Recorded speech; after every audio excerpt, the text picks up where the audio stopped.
हाँ बच्चों, तो अब जो हमारा नेक्स्ट टॉपिक है वो है about the filling of orbitals in atoms. की एक एटम के अंदर जो ऑर्बिटल्स हमारे होते हैं, ठीक है, तो हम कैसे उनमें इलेक्ट्रॉन्स को भरते हैं। ये एक तरीके का इलेक्ट्रॉनिक विन्यास ही है, एक एडवांस्ड इलेक्ट्रॉनिक कॉन्फ़िगरेशन अब हम करेंगे। देखो, इलेक्ट्रॉनिक विन्यास तुमने 9th में भी किया है ना। ध्यान करो, इस तरीके से भरते थे तुम, जैसे सोडियम का भरते थे तो 281 करते थे, है ना। ऐसे के कक्षा, एल कक्षा और एम कक्षा में हम किस तरीके से इलेक्ट्रॉन्स का डिस्ट्रीब्यूशन करते हैं, तो वो हमने इलेक्ट्रॉनिक विन्यास सिंपल वाला 9th में सीखा था। तो ये एक तरीके से शेल में भरे हुए हैं इलेक्ट्रॉन। तो शेल में इलेक्ट्रॉन का भरना तो छोटे क्लासेस में सीखते हैं, और ऑर्बिटल्स में इलेक्ट्रॉन्स को कैसे भरेंगे, तो that is our advanced electronic configuration which we will do in this class. ठीक है, तो उसको हम जब करते हैं तो वो जो इलेक्ट्रॉनिक कॉन्फ़िगरेशन होता है वो हमारा एक तरीके से 3 लॉज या मैं कहूँ 3 प्रिंसिपल्स पर बेस्ड होता है। तो हमें पहले उन तीनों लॉज और प्रिंसिपल्स को समझना है, फिर ऑटोमेटिकली जैसे जैसे तुम इन तीनों लॉज को समझोगे कॉन्फ़िगरेशन भी अपने आप ही आ जाएगा। ठीक है, मतलब इनको समझना, अपने आप ही कॉन्फ़िगरेशन को समझना है। और ये तीनों ही प्रिंसिपल्स बहुत ज़्यादा इंपॉर्टेंट हैं बेटा, इनको लर्न भी बहुत अच्छे से करना है, इनको समझना भी बहुत अच्छे से है, अप्लाई करना भी अच्छे से सीखना है। इनमें से क्वेश्चन आता ही आता है, मतलब मैं इन तीनों को हमेशा दूंगी, कभी भी कोई असाइनमेंट दूं या टेस्ट दूं या बाहर से भी कभी कोई पेपर आता है तो इन तीनों में से जरूर 1 या 2 जरूर आते हैं। ठीक है, तो इसलिए इन तीनों को बेटा अच्छे से समझो। तो सबसे पहला जो हमारा प्रिंसिपल है for the filling of orbitals in atom, that is aufbau principle. ठीक है, तो देखो ऑफ बॉउ प्रिंसिपल क्या कहता है, वो ये कहता है कि एक एटम के अंदर जो बहुत सारे ऑर्बिटल्स होते हैं, ठीक है, तो हम उन ऑर्बिटल्स में इलेक्ट्रॉन्स को भरते हैं इन increasing order of their energies. मतलब जिस ऑर्बिटल की एनर्जी कम होगी इलेक्ट्रॉन पहले उसमें जाएगा, फिर जिसकी ज्यादा है फिर उसमें जाएगा, फिर जिसकी ज्यादा है उसमें जाएगा। समझ रहे हो कि electrons are filled in orbitals in increasing order of their energies. उनके ऊर्जा के बढ़ते हुए क्रम में हम ऑर्बिटल्स के अंदर इलेक्ट्रॉन्स को भरते हैं। अब तुम कहोगे कि हमें ऑर्बिटल्स की एनर्जी का ऑर्डर मैम हमें कैसे पता, हमें क्या पता किस ऑर्बिटल की एनर्जी कम है किसकी ज्यादा है। तो ये ऑर्डर निकालने का एक बड़ा आसान तरीका है, तो हम उस आसान तरीके को पहले जानेंगे। तो हमें तरीका पता है तो हमें पता लग जाएगा इस ऑर्बिटल की एनर्जी कम है, इस ऑर्बिटल की एनर्जी ज्यादा है। तो देखो वो क्रम हम किस तरीके से निकालते हैं, देखो ध्यान से देखना।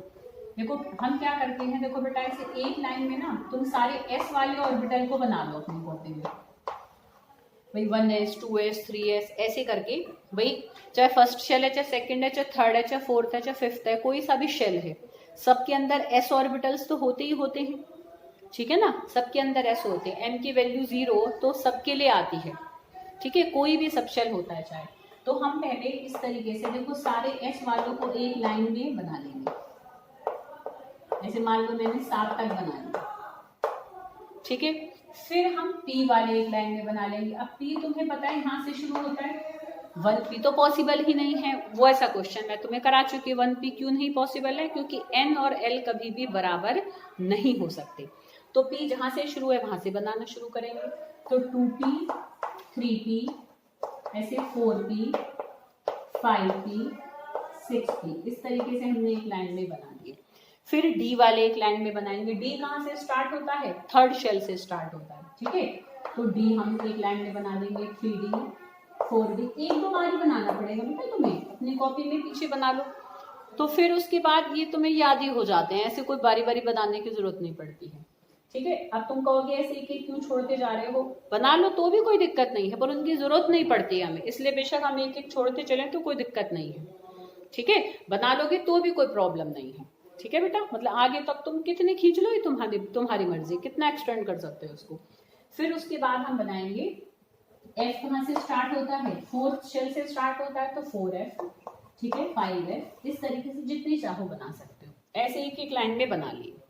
अब क्या करेंगे हम इनमें ना, देखो ऐसे टेढ़ी टेढ़ी लाइन खींचेंगे। देखो इस तरीके से पैरेलल लाइन, ऐसे ऊपर से नीचे की तरफ आएंगे। देखो देख सकते हो, कॉपी में बनाओगे ना तो बराबर लाइंस होती हैं, एकदम ऐसे पैरेलल लाइन खींचेंगे।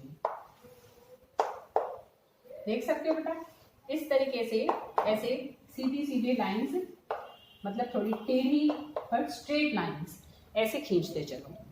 अब हर लाइन में जब हम ऊपर से नीचे की तरफ आते हैं तो जो हमें ऑर्बिटल मिलते चलेंगे वो ही इनकी एनर्जी का क्रम है। सबसे पहले पहली लाइन में चले तो पहली लाइन में सिर्फ क्या आ रहा है, 1s ऑर्बिटल। तो सबसे कम एनर्जी का ऑर्बिटल कौन सा होता है, 1s।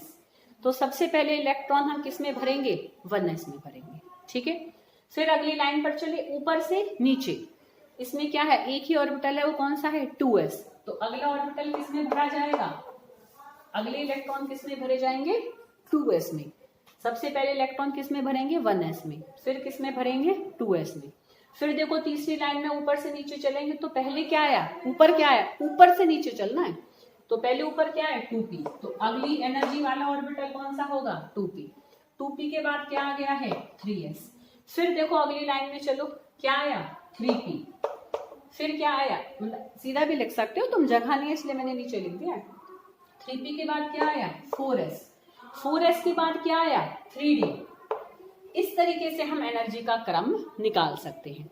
कैसे भरेंगे वो अभी हम आगे और लॉ समझ ले, आगे और प्रिंसिपल्स को समझ ले, फिर हम इकट्ठा करके देखेंगे, ठीक है। आ रही बेटा बात समझ में। तो ये हमारा ऑफ बॉ प्रिंसिपल होता है कि क्या कहता है, हम ऑर्बिटल्स के अंदर इलेक्ट्रॉन्स को जब भरते हैं तो उनकी ऑर्बिटल्स की एनर्जीज के बढ़ते हुए क्रम में भरते हैं। जिसकी एनर्जी कम है पहले उसमें जाएगा, फिर जिसकी ज्यादा है, फिर जिसकी ज्यादा है, और वो क्रम हम इस तरीके से निकाल सकते हैं। इसी से रिलेटेड, ऑफ बॉ से ही रिलेटेड एक n+l रूल होता है। कई बार ऐसे ये भी अलग से पूछ लेते हैं, तो इसलिए मैं इसी के अंदर ही इसको करा देती हूँ। n+l रूल ऐसे भी कहता है कि बजाय कि हम ये बनाएं, ठीक है, हमें अगर दो ऑर्बिटल्स में कंफ्यूजन हो रहा है कि भाई किसमें इलेक्ट्रॉन पहले जाएगा, तो दोनों के n+l की वैल्यू निकाल लो। जैसे कि भाई मान लो कि एक हमारा 3d है और एक हमारा 4s है। अब हमें नहीं समझ में आ रहा कि भाई इलेक्ट्रॉन किस में पहले भरे हम, तो दोनों की n+l की वैल्यू निकाल लो। देखो इसकी n की वैल्यू क्या होगी, 3, और l की वैल्यू d से निकालेंगे तो क्या आएगी, 2। तो कितना आ जाएगा, 5। यहाँ पर n की वैल्यू क्या है, 4, s की वैल्यू क्या है, 0, तो यहाँ कितना निकल कर आ जाएगा, 4। तो अगर हमारे पास दो ऑर्बिटल, 3, 4 जितने भी हैं, हमें कंफ्यूजन हो रहा है कि किसमें इलेक्ट्रॉन्स को पहले भरना है, तो सबकी ऐसे n+l की वैल्यू निकाल लो, n और l का जोड़ निकाल लो। तो जिसकी n+l की वैल्यू कम आती है, इलेक्ट्रॉन पहले उसमें जाएंगे। जैसे इसमें तुम देख सकते हो इसकी कम आ रही है, तो इलेक्ट्रॉन पहले किस में जाएंगे, 4s में, फिर किस में जाएंगे, 3d में। और यहाँ से भी देख सकते हो तुम कि भाई हमने देखा है यहाँ पर कि पहले इलेक्ट्रॉन किस में भरा गया है, देखो 4s में। इस ऑर्डर में भी देख सकते हो 4s पहले पड़ा है, 3d हमारा बाद में आया है, ठीक है। तो एक n+l रूल भी होता है कि lower the value of n+l for a particular orbital, first electron goes in that orbital. अच्छा, कई बार ऐसे हो जाता है कि दो ऑर्बिटल की n+l की वैल्यू सेम आती है। देखो जैसे बताऊं मैं तुम्हें, एक जैसे 2p और एक 3s को देखो, तो यहाँ पर 2+1 हो जाएगा, p के लिए l की वैल्यू 1 होती है, और यहाँ पर देखो 3+0, तो यहाँ भी 3 आया है, यहाँ भी 3 आया।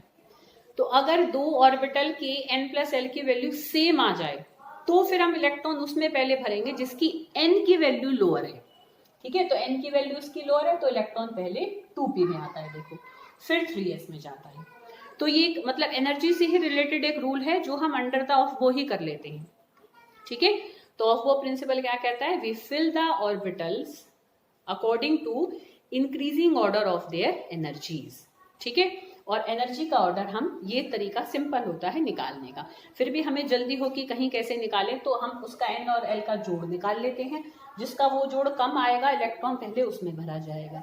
अगर दो ऑर्बिटल्स का ये जोड़ सेम आता है तो जिसकी n की वैल्यू छोटी होगी, इलेक्ट्रॉन पहले उसमें जाएगा, ठीक है। तो this is first principle for filling of orbitals in atoms, that is aufbau principle, ठीक है। नेक्स्ट दोनों हम नेक्स्ट वीडियो